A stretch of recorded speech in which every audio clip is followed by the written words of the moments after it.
Welcome to the Rim Break Rodeo. We hope this video helps. In this video, I will explain how to open a Nissan Armada key fob.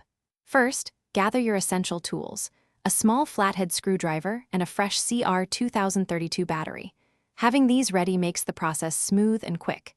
Make sure you're working in a clean, well-lit area to avoid losing any small parts. This simple method will help you replace your key fob battery efficiently, getting you back on the road without hassle. Let's get started.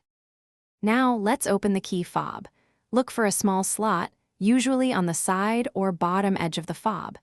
Carefully insert the tip of your small flathead screwdriver into this slot. With a gentle twist of the screwdriver, the two halves of the key fob casing should begin to separate.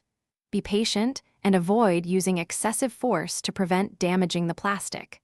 The goal is to slowly unclip the casing. With the key fob open, you'll see the old battery.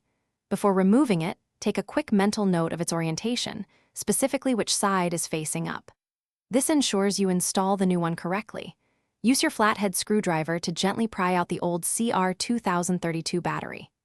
Now, take your new CR 2032 battery and insert it, making sure the positive side, usually marked with a plus sign, faces upwards. It should snap securely into place.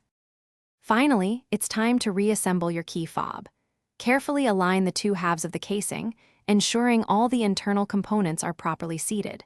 Gently press the two halves together until you hear and feel them snap securely into place all around the edges.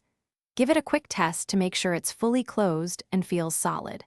Don't forget to check the description for a link to some amazing darn tough socks and other great deals. Your key fob should now be fully functional and ready to use. Thanks for watching. Consider subscribing if we helped you.